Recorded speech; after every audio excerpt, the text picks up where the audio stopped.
I call Paul Foster-Bell. Tēnā koe e te mana whakaua. Sir, it's a pleasure to take a brief call on the Canterbury Property Boundaries and Related Matters Bill in this first reading debate.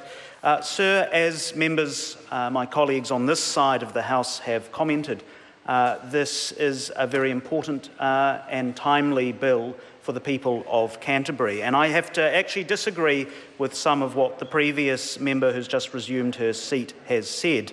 The technical issues around the surveying of land and the legal definition of boundaries are technical, they're complicated.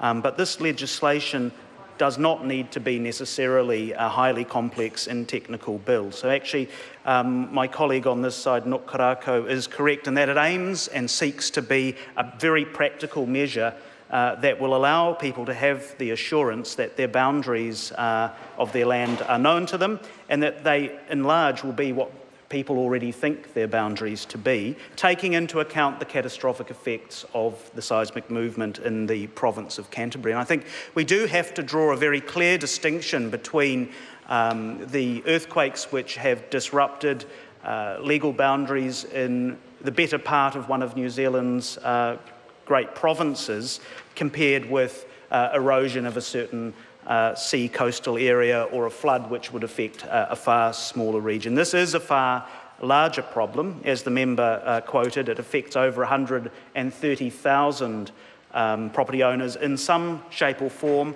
and there are hundreds of people whose boundaries have moved as much as a metre, a very significant movement in the legal context. But, sir, this is not a matter that this government takes lightly.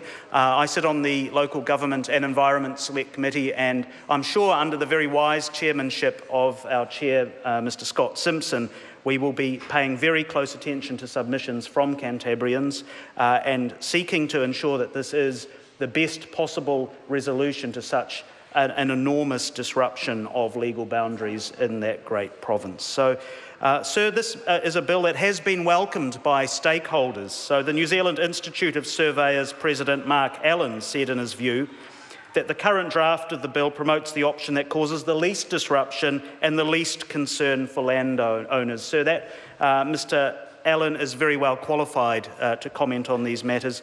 Surveying is a very important aspect of the service that the government provides in terms of land information. It's come a long way since the early days of New Zealand, where the Surveyor-General, along with the Colonial Governor, Secretary and Treasurer, were among the very first 4 officials of the Crown appointed here.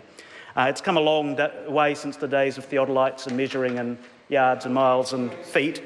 And we now have technical tools at our disposal, such as satellite geospatial information systems and measurements with lasers that can give a huge degree of accuracy. But we have an unprecedented problem in that such a huge movement has occurred in the land itself. So, sir, this is a very timely bill. It will be considered very carefully by the committee, and I commend it to the House. Members, this debate has concluded. The question is that the motion be agreed to. Those of that opinion will say aye. To the contrary, no. The ayes have it. Canterbury Property Boundaries and Related Matters Bill, first reading.